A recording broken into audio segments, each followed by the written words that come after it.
বিশ্বের সবচেয়ে ক্ষুধার্ত স্থান এখন গাজা, জানালো জাতিসংঘ। ট্রামের ট্রাক আটকে দিল ইসরায়েলিরা। পশ্চিম তীরে ৫,০০০ বসতির ঘোষণা, নিষেধাজ্ঞার হুঁশিয়ারি ফ্রান্সের। আদালতের রায় বৈধতা হারালো যুক্তরাষ্ট্রের ৫ লাখের বেশি অভিবাসী। গণহারে ট্রাম্প প্রশাসনের কর্মী ছাঁটাইয়ের ওপরও নিষেধাজ্ঞা। লাগবে মার্কিন কংগ্রেসের অনুমোদন। এবং তীব্র গরম থেকে বাঁচতে হজব্রতদের বিশেষ সুবিধা দেবে সৌদি আরব। প্রতিদিন ১০ লাখ টন পানি সরবরাহের ঘোষণা। ৩২,০০০-এর বেশি বিশ্রামাগার প্রস্তুত।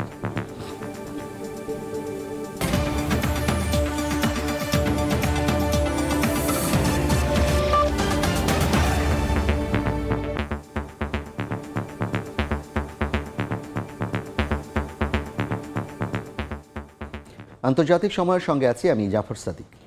যুক্তরাষ্ট্রের যুদ্ধবিরতির প্রস্তাব নিয়ে গাজার অন্যান্য গোষ্ঠীগুলোর সঙ্গে আলোচনা চালাচ্ছে হামাস। এর মধ্যেই পশ্চিম তীরে ৫,০০০ নতুন বসতি স্থাপনের ঘোষণা দিয়েছে ইসরায়েল।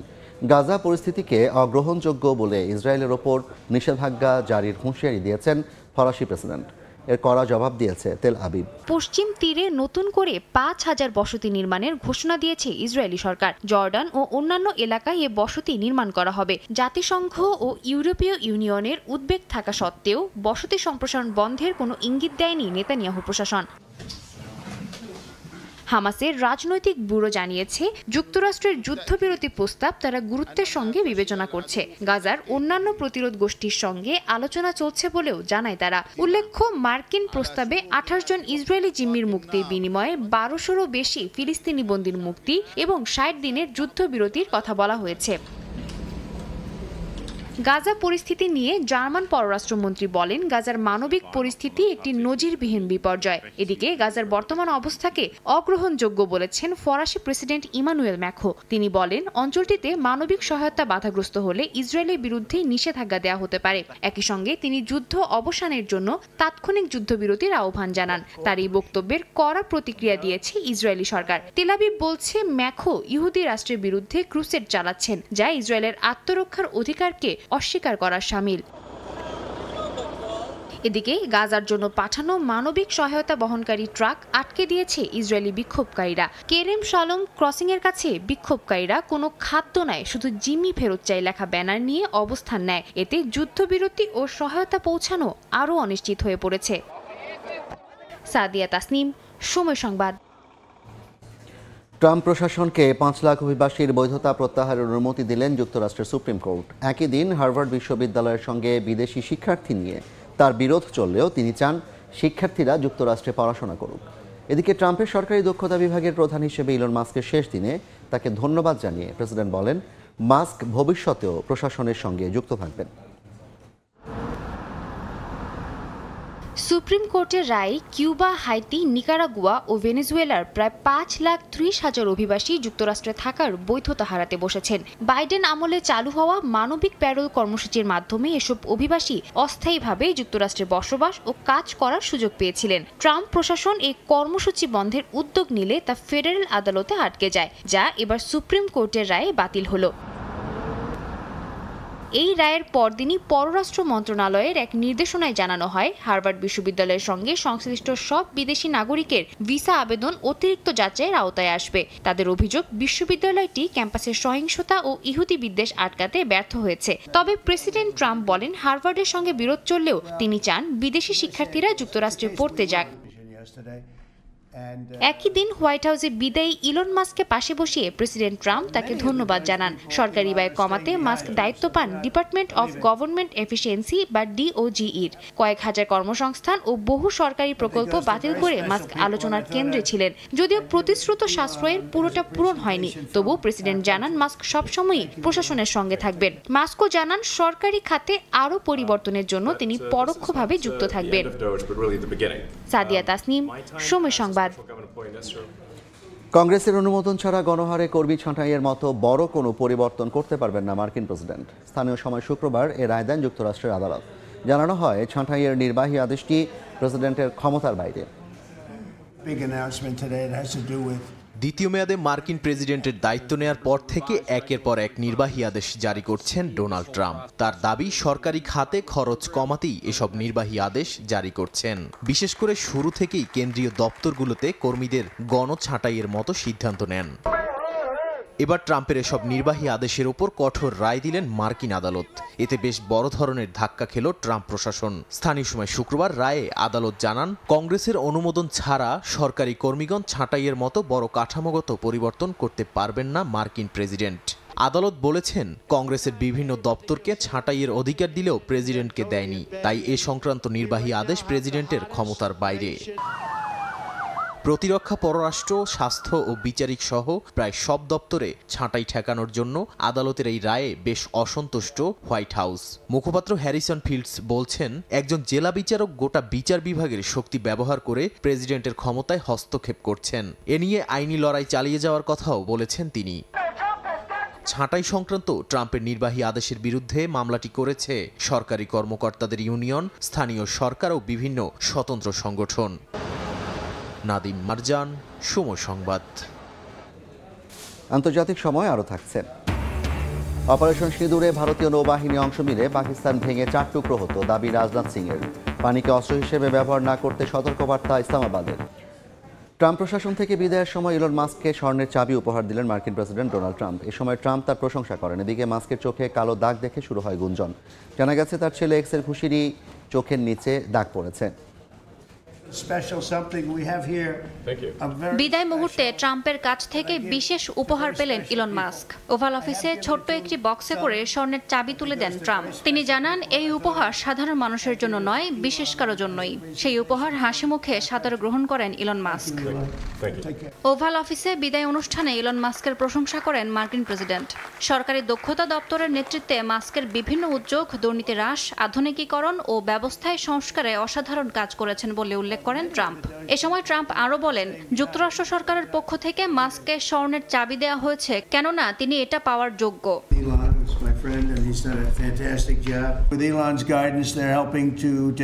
আমি ইলন মাস্কের সঙ্গে থাকতে পেরে গর্বিত। সে আমার বন্ধু, সে দারুণ কাজ করেছে। কিন্তু চাবি নিয়ে যত না আলোচনা, তার চেয়েও বেশি গুঞ্জন শুরু হয় মাস্কের চোখের নিচের কালশিটে দাগ দেখে। আলোচনার মুখে উপস্থিত সাংবাদিকদের প্রশ্নের জবাবে তিনি জানান, তার ছেলে এক্সের সঙ্গে খেলার ছলে এই দাগের সৃষ্টি। ছেলেকে মজা করে বলেছিলেন ঘুষি মারতে, তবে তার 5 বছরের ছেলের ঘুষি যে দাগ রেখে যাবে সেটি তিনি কল্পনাও করেননি বলে জানান মাস্ক। ইয়াসমিন অনন্যা, সময় সংবাদ। শান্তি প্রস্তাবের নামে রাশিয়া আবারও প্রতারণা করছে বলে অভিযোগ করেছেন ইউক্রেনের প্রেসিডেন্ট ভলোদিমির জেলেনস্কি। ইস্তাম্বুলে আলোচনায় বসার আগে শান্তি চুক্তির লিখিত খসড়া লেখার দাবি জানিয়েছেন তিনি। এদিকে বার্লিনে বৈঠক করেছেন ইউক্রেন ও তুরস্কের পররাষ্ট্রমন্ত্রী। এতে যুদ্ধবিরতি, ইউক্রেনের নিরাপত্তা এবং কৃষ্ণসাগরীয় শস্য রপ্তানি চুক্তি পুনরায় চালুর বিষয়টি নিয়ে আলোচনা হয়। এর মধ্যেই নতুন করে রাশিয়ার উপর নিষেধাজ্ঞা আরোপের সিদ্ধান্ত নিয়েছে যুক্তরাষ্ট্র। ইউক্রেনীয় কর্তৃপক্ষ জানায়, শুধু খার্কিভে প্রায় 100টির মতো গাইডেড বোমা ফেলেছে রাশিয়া। রোমানিয়া সীমান্তে রুশ হামলার দাবি করেছে কিয়েভ। এ হামলায় দানুবে নদীর কাছে অবস্থিত ইউক্রেনের বৃহত্তম বন্দরটি ক্ষতিগ্রস্ত হয়েছে বলে জানানো হয়। এদিকে রাশিয়ার দাবি, একদিনে ইউক্রেনের 3টি অঞ্চলের দখল নিয়েছে তারা। এছাড়াও সুমি, খার্কিভ ও দোনেৎস্ক অঞ্চলে হামলা চালানোরও দাবি করেছে পুতিন বাহিনী। এই পরিস্থিতিতে বার্লিনে উচ্চ পর্যায়ের বৈঠকে বসেন ইউক্রেনের পররাষ্ট্রমন্ত্রী দিমিত্র কুলেবা এবং তুরস্কের পররাষ্ট্রমন্ত্রী হাকান ফিদান। যুদ্ধবিরতি, ইউক্রেনের নিরাপত্তা এবং কৃষ্ণসাগরীয় শস্য রফতানি চুক্তি পুনরায় চালুর বিষয়টি গুরুত্ব পায় আলোচনায়। আবারও একটি নিরপেক্ষ মধ্যস্থতাকারী হিসেবে ভূমিকা রাখতে আগ্রহী বলে জানায় তুরস্ক। এই আলোচনার পর ইউক্রেনের প্রেসিডেন্ট ভলোদিমির জেলেনস্কি জানান, রাশিয়া শান্তি আলোচনায় আন্তরিকভাবে অংশ নেবে কিনা সে বিষয়ে এখনও সন্দেহ আছে তাদের। তিনি বলেন, ইস্তাম্বুলে কোনো সম্ভাব্য বৈঠকে অংশ নেওয়ার আগে ইউক্রেন একটি লিখিত খসড়া চুক্তি দেখতে চায়। ওই খসড়াতে যুদ্ধবন্ধের একটি পরিষ্কার রোডম্যাপ থাকতে হবে বলেও উল্লেখ করেন জেলেনস্কি। এর মধ্যেই আগামী সপ্তাহ থেকে রাশিয়ার ওপর নতুন করে নিষেধাজ্ঞা আরোপের প্রস্তাব নিয়ে এগিয়ে যাওয়ার ঘোষণা দিয়েছে যুক্তরাষ্ট্র। মার্কিন সিনেটর লিন্ডসে গ্রাহাম জানান, বিল পাশ হলে রাশিয়া ও তেল আমদানিকারী দেশগুলোর ওপর নিষেধাজ্ঞা জারি হবে। সাদিয়া তাসনিম, সময় সংবাদ। অপারেশন সিঁদুরে ভারতের নৌসেনারা অংশ মিলে পাকিস্তান ভেঙে 4 টুকরো হয়ে যেত, এমন বিস্ফোরক দাবি করেছেন ভারতীয় প্রতিরক্ষা মন্ত্রী রাজনাথ সিং। এদিকে পানিকে অস্ত্র হিসেবে ব্যবহার না করতে ভারতকে সতর্ক করেছে পাকিস্তান। শুক্রবার দেশটির প্রধানমন্ত্রী শাহবাজ শরীফ বলেন, সিন্ধু পানি চুক্তি নিয়ে নয়াদিল্লি সীমা অতিক্রম করলে তা মেনে নেবে না ইসলামাবাদ। ভারত পাকিস্তান সংঘাত থামলেও চলছে দুই দেশের মধ্যে কথার লড়াই, পাল্টাপাল্টি হুঁশিয়ারি আর বাগবিতণ্ডায় এখনও উত্তেজিত দুই প্রতিবেশী। এরই ধারাবাহিকতা এবার পানি নিয়ে ভারতকে সতর্ক করলেন পাকিস্তানের প্রধানমন্ত্রী শাহবাজ শরীফ। স্থানীয় সময় শুক্রবার তাজিকিস্তানের দুশানবেতে জলবায়ু নিয়ে এক সম্মেলনে কথা বলেন পাকিস্তানের প্রধানমন্ত্রী। এ সময় ভারতকে সতর্ক করে তিনি বলেন, পানিকে যেন অস্ত্র হিসেবে ব্যবহার না করা হয়। একতরফা ও অবৈধ সিদ্ধান্তে সিন্ধু পানি চুক্তি স্থগিত করা কোটি মানুষের জীবনকে জিম্মি করে রাখা বলেও অভিযোগ শাহবাজের। এই চুক্তির সীমা অতিক্রম করলে ইসলামাবাদ মেনে নেবে না বলেও হুঁশিয়ার করেন তিনি। উত্তপ্ত মন্তব্য করে চলেছে ভারতও। শুক্রবার দেশটির প্রতিরক্ষামন্ত্রী রাজনাথ সিং দাবি করেন, অপারেশন সিঁদুরে ভারতের নৌসেনারা যুক্ত থাকলে পাকিস্তান 4 টুকরো হয়ে যেত। আরব সাগরে অবস্থান করা আইএনএস বিক্রান্ত যুদ্ধজাহাজে দাঁড়িয়ে তিনি আরও দাবি করেন, অপারেশন সিঁদুরে অংশ না নিয়েও পাকিস্তান নৌবাহিনীকে কোণঠাসা করে রেখেছিল ভারতীয় নৌবাহিনী। এর আগে বৃহস্পতিবার নয়াদিল্লিতে অনুষ্ঠিত একটি ব্যবসায়িক সম্মেলনেও বিস্ফোরক মন্তব্য করেন রাজনাথ সিং। পাকিস্তান অধিকৃত আজাদ কাশ্মীরের বাসিন্দাদের ভারতের অবিচ্ছেদ্য অংশ দাবি করে তিনি বলেন, শিগগিরই তারা স্বেচ্ছায় ভারতে ফিরে আসবেন। নাদিম মারজান, সময় সংবাদ। ভারতে ফের বাড়ছে করোনা সংক্রমণ। এক সপ্তাহে আক্রান্তের সংখ্যা বেড়েছে প্রায় দ্বিগুণ। প্রতিদিনই হাসপাতালে ভিড় বাড়ছে আক্রান্তদের। চিকিৎসকরা জানান, নতুন দুটি ভ্যারিয়েন্ট বাড়ছে সংক্রমণ। তবে আতঙ্কিত না হয়ে স্বাস্থ্যবিধি মেনে চলার পরামর্শ দিয়েছেন তারা। সুব্রত আচার্যের রিপোর্টে বিস্তারিত। ভারতে আবারও বাড়ছে করোনার চোখ রাঙানি। আক্রান্তের শীর্ষে বাণিজ্যনগরী মুম্বাই। মহারাষ্ট্রে আক্রান্ত হয়েছেন অর্ধশতাধিক। দ্বিতীয় স্থানে উত্তরপ্রদেশ আর দিল্লি তৃতীয় স্থানে। তালিকায় রয়েছে গুজরাট, রাজস্থান ও পশ্চিমবঙ্গ। দেশটির স্বাস্থ্য মন্ত্রণালয় জানিয়েছে, 29 মে পর্যন্ত আক্রান্তের সংখ্যা ছাড়িয়েছে 2500-এরও বেশি।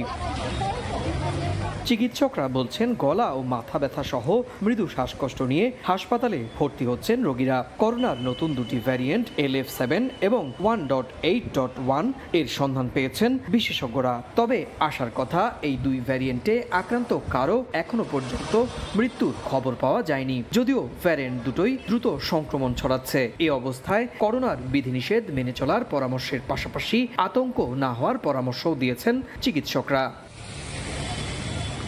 2020 সালে শুরু হওয়া এই মহামারীতে এখনো পর্যন্ত ভারতে আক্রান্তের সংখ্যা প্রায় 4.5 কোটি। মৃত্যু হয়েছে প্রায় 5.5 লাখ মানুষের। বিশ্বের বৃহত্তম ভ্যাকসিনেশন প্রকল্পের আওতায় ভারতে 72 কোটি মানুষকে টিকা দেওয়া সম্ভব হয়েছে বলে দাবি করেছে দেশটির স্বাস্থ্য মন্ত্রণালয়। সুব্রত আচার্য, সময় সংবাদ, ভারত। আর কয়েকদিন পরই শুরু হচ্ছে এবারের হজ। গরমের মধ্যেই নির্বিঘ্ন হজ পালনে বিশাল প্রস্তুতি নিয়েছে দেশটি। মরুভূমির দেশে প্রতিদিন 10 লাখ টন পানি সরবরাহের ঘোষণা দিয়েছে সৌদি কর্তৃপক্ষ। দাবদাহে পড়ছে জনজীবন। হজযাত্রীদের সেই কষ্ট যেন আরও সীমাহীন। সম্প্রতি এক পূর্বাভাসে দেশটির আবহাওয়া দপ্তর জানিয়েছে, হজের সময় তাপমাত্রা 40 থেকে 47 ডিগ্রি সেলসিয়াসের মধ্যে ওঠানামা করতে পারে। এবার সেই কষ্ট লাঘবে বড় উদ্যোগ নিয়েছে সৌদি সরকার। এই পরিস্থিতিতে হজযাত্রীদের সুবিধার বিষয়টিকে অগ্রাধিকার দিয়ে হজের দিনগুলোতে যাত্রীদের জন্য প্রতিদিন 10 লাখ টন পানি সরবরাহ করার ঘোষণা দিয়েছে সৌদি সরকার। হজের পবিত্র স্থানগুলো মিনা, আরাফাত, মুজদালিফা এবং কাবা ঘিরে প্রতিদিন গড়ে 7,50,000 ঘনমিটার পানি সরবরাহ করা হবে। তবে আরাফাত দিবস ও ঈদের সময় এই সরবরাহ 10 লাখ টনের বেশি হবে বলে জানিয়েছে সৌদি কর্তৃপক্ষ।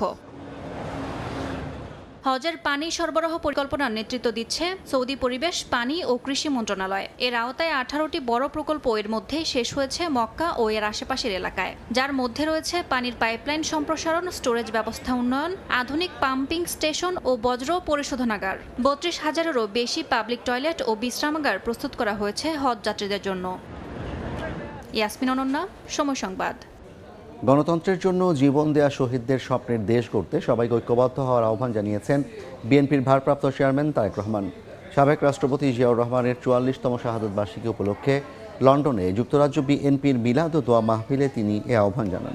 লন্ডন থেকে শোয়েব কবিরের রিপোর্ট। শ্রদ্ধা স্মরণে লন্ডনে পালিত হলো সাবেক প্রেসিডেন্ট জিয়াউর রহমানের ৪৪তম শাহাদত বার্ষিকী। স্থানীয় সময় শুক্রবার পূর্ব লন্ডনে মিলাদ ও দোয়া মাহফিলের আয়োজন করে যুক্তরাজ্য বিএনপি। এতে উপস্থিত ছিলেন দলটির ভারপ্রাপ্ত চেয়ারম্যান তারেক রহমান। কোরআন খানি, মিলাদ এবং জিয়াউর রহমানের আত্মার মাগফিরাত কামনায় করা হয় দোয়া। তিনি যেভাবে পরিশ্রম করে গিয়েছেন। প্রধান অতিথির বক্তব্যে তারেক রহমান জুলাই আন্দোলনের শহীদদের প্রত্যাশা অনুযায়ী বাংলাদেশ গড়তে দল মতের ঊর্ধ্বে উঠে সবাইকে এগিয়ে আসার আহ্বান জানান। শহীদ রাষ্ট্রপতি জিয়াউর রহমানের শাহাদত বার্ষিকী উপলক্ষে আমরা যেমন তার জন্য দোয়া চাইব, আমরা বাংলাদেশের গণতন্ত্রকে প্রতিষ্ঠিত করার জন্য, এই দেশকে স্বাধীন করার জন্য যেখানে যত মানুষ আত্মহত্যা দিয়েছেন জীবন, যেখানে যত মানুষ বিভিন্নভাবে ক্ষতিগ্রস্ত হয়েছেন, প্রত্যেকের জন্য আমরা আল্লাহর দরবারে দোয়া চাইব। যে মানুষগুলো গণতন্ত্রকে, মানুষের অধিকারকে প্রতিষ্ঠিত করার জন্য তাদের জীবনকে আত্মহত্যা দিয়েছেন, আমরা যাতে তাদের সেই আকাঙ্ক্ষাকে পূরণ করতে পারি। যুক্তরাজ্য বিএনপি সাধারণ সম্পাদক কয়সর এম আহমদের সঞ্চালনায় অনুষ্ঠিত দোয়া মাহফিলের সভাপতিত্ব করেন যুক্তরাজ্য বিএনপির সিনিয়র সহসভাপতি আবুল কালাম আজাদ। এতে উপস্থিত ছিলেন স্থানীয় বিএনপি নেতাকর্মী ও বাংলাদেশি কমিউনিটির বিশিষ্টজনেরা। শোয়েব কবির, সময় সংবাদ, লন্ডন। যুক্তরাষ্ট্রের ক্যালিফোর্নিয়ায় হঠাৎ সৃষ্ট সিঙ্কহোলে তলিয়ে যায় পার্কিং লটে থাকা একাধিক গাড়ি। সতর্কতায় বন্ধ ঘোষণা করা হয়েছে দুটি স্থাপনা। বৃহস্পতিবার স্থানীয় সময় বিকেলে ভেঞ্চুরা শহরের ফ্রন্ট স্ট্রিট ও কালোরামা স্ট্রিটের মোড়ে হঠাৎ তৈরি হয় বিশাল এক সিঙ্কহোল। পাশেই নির্মাণাধীন আবাসিক প্রকল্পের অস্থায়ী কাঠামো ভেঙে পড়ার কারণেই ধস নামে বলে জানায় কর্তৃপক্ষ। পানি বিদ্যুৎ সংকটের জেরে মেক্সিকোতে বিক্ষোভ করছে চোন্তাল সম্প্রদায়ের মানুষ। বিক্ষোভকারীদের দমনে কাঁদানে গ্যাস ছোড়ে পুলিশ। এদিকে সার্বিয়ায় সরকারের দুর্নীতি আর অব্যবস্থাপনার প্রতিবাদে নামে হাজারো মানুষ। আগাম নির্বাচনের দাবি জানান তারা। মেক্সিকোর তাবাস্কো প্রদেশে বিদ্যুৎ সংকট, অচল পানি সরবরাহ ব্যবস্থা ও সরকারের বিরুদ্ধে প্রতিশ্রুতি না রাখার অভিযোগে বিক্ষোভে নেমেছে চোন্তাল সম্প্রদায়ের মানুষ। গেল দুদিন ধরে মহাসড়ক অবরোধ করে প্রতিবাদ করছে ক্ষুব্ধ জনতা। আন্দোলনকারীদের ছত্রভঙ্গ করতে কাঁদানে গ্যাস ছোড়ে পুলিশ। বিদ্যুৎ না থাকায় বন্ধ হয়ে গেছে প্রদেশের চিলাপা পানি শোধনাগার, যার সরাসরি প্রভাব পড়েছে হাজারো মানুষের জীবনে। বিক্ষোভকারীদের দাবি, সাবেক প্রেসিডেন্ট লোপেজ ওব্রাদরের সময় যে বৈদ্যুতিক সাবস্টেশন স্থাপনের প্রতিশ্রুতি দেওয়া হয়েছিল তা অবিলম্বে বাস্তবায়ন করতে হবে। অনেক এলাকা বিদ্যুৎ বিচ্ছিন্ন। জ্বালানি সংকটের কারণে পানি শোধনাগার বন্ধ হয়ে গেছে। আমরা পানি পাচ্ছি না। সরকার আমাদের কথা শোনে না। বিদ্যুৎ কমিশনের খামখেয়ালিপনার কারণে জীবন বিপর্যস্ত। এদিকে সরকারের দুর্নীতি ও অব্যবস্থাপনার প্রতিবাদে বিক্ষোভে উত্তাল ইউরোপের দেশ সার্বিয়াও। স্থানীয় সময় শুক্রবার রাজধানী বেলগোরোদের রাজপথ দখল করে আন্দোলনকারীরা। ব্যানার, প্ল্যাকার্ড হাতে আগাম নির্বাচনের দাবি জানান তারা। এছাড়া গত বছর নভেম্বরে নোভি সাদ ট্রেন স্টেশনে ছাদ ধসের ঘটনায় দায়ীদের বিচারের আওতায় আনার দাবিও তোলেন আন্দোলনকারীরা। ওই ঘটনায় নিহত হয়েছিলেন একাধিক মানুষ। ছাউনি ধসের ঘটনাটা জানুয়ারি অথবা ফেব্রুয়ারিতে সমাধান করা হলে এখন আমাদের আগাম নির্বাচনের দাবিতে সময় নষ্ট করতে হতো না। সুষ্ঠু নির্বাচনের দাবিতে শিক্ষার্থীদের এই আন্দোলনে আমরা তাদের সমর্থন জোগাতে এখানে এসেছি। চলতি বছর জানুয়ারিতে রেল স্টেশনের ছাদ ধসের ঘটনায় দেশব্যাপী ছাত্র আন্দোলনের মুখে পদত্যাগ করেন সার্বিয়ার প্রধানমন্ত্রী মিলোসি ভুকেভিক। পরে জুরো ম্যাকাটকে প্রধানমন্ত্রী হিসেবে নিয়োগ দেয় দেশটির পার্লামেন্ট। রাইসা জান্নাত, সময় সংবাদ। আন্তর্জাতিক সময়ের শীর্ষ সংবাদ জানিয়ে দিচ্ছি আরেকবার। বিশ্বে সবচেয়ে ক্ষুধার্ত স্থান এখন গাজা, জানালো জাতিসংঘ। ত্রাণের ট্রাক আটকে দিল ইসরায়েলিরা। পশ্চিম তীরে ৫,০০০ বসতি স্থাপনের ঘোষণা, নিষেধাজ্ঞার হুঁশিয়ারি ফ্রান্সের। আদালতের রায়ে বৈধতা হারালো যুক্তরাষ্ট্রের ৫ লাখের বেশি অভিবাসী। গণহারে ট্রাম্প প্রশাসনের কর্মী ছাঁটাইয়ের ওপর নিষেধাজ্ঞা, লাগবে মার্কিন কংগ্রেসের অনুমোদন। এবং তীব্র গরম থেকে বাঁচতে হজব্রতদের বিশেষ সুবিধা দেবে সৌদি আরব। প্রতিদিন ১০ লাখ টন পানি সরবরাহের ঘোষণা, ৩২,০০০-এর বেশি বিশ্রামাগার প্রস্তুত।